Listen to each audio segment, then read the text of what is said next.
بسم اللہ الرحمن الرحیم۔ السلام علیکم دوستو، میں آج آپ کے لیے ایک اور ویڈیو لے کر آیا ہوں۔ 2 روز قبل دنیا بھر کے ذرائع ابلاغ نے یہ خبر شائع کی ہے کہ اسرائیل کی جانب سے اپنے شہریوں کو کاروباری اور مذہبی مقاصد کے لیے سعودی عرب جانے کی اجازت دے دی گئی ہے۔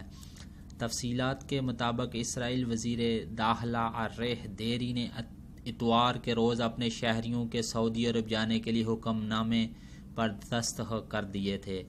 اسرائیلی وزیر خارجہ کے دفتر کی جانب سے جاری کردہ ایک بیان میں کہا گیا تھا کہ اس اقدام کی سیکیورٹی سفارتی خدمات کے محکموں کے ساتھ رابطے کے ذریعے منظوری دے دی گئی ہے۔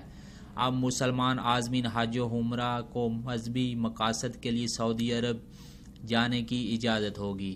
بیان میں یہ بھی کہا گیا تھا کہ اسرائیل اپنے دیگر شہروں کو بھی کاروباری اجلاسوں میں شرکت یا سرمایہ کاری کے مقاصد کے لیے 90 روز تک سعودی عرب میں جانے کی اجازت دے گا۔ تاہم تجارتی ویزے پر سفر کرنے والوں کے پاس سعودی عرب میں داخلے کے لیے وہاں کے کسی سرکاری ذریعے کا جاری کردہ دعوت نامہ ہونا چاہیے۔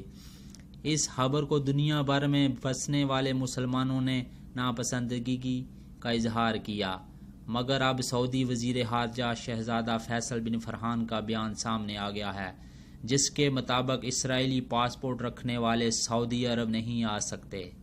تفصیلات کے مطابق سعودی وزیر خارجہ نے بیان جاری کیا ہے کہ ہماری پالیسی طے شدہ ہے، ہمارے ریاست اسرائیل سے تعلقات استوار نہیں ہیں اور موجودہ صورتحال میں اسرائیلی پاسپورٹ کے حاملین مملکت میں نہیں آ سکتے ہیں۔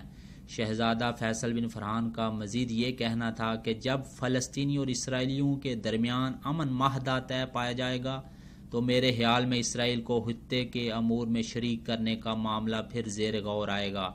واضح رہے کہ اس وقت اسرائیل کے صرف 2 عرب ممالک اردن اور مصر کے ساتھ سفارتی تعلقات استوار ہیں، جبکہ فلسطینی علاقوں پر قابض ہونے کی وجہ سے پاکستان سمیت دیگر اسلامی ممالک نے اسرائیل سے کسی قسم کے سفارتی تعلقات استوار نہیں کر رہے۔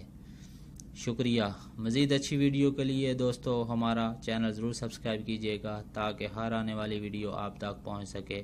السلام علیکم ورحمۃ اللہ وبرکاتہ۔ فی امان اللہ۔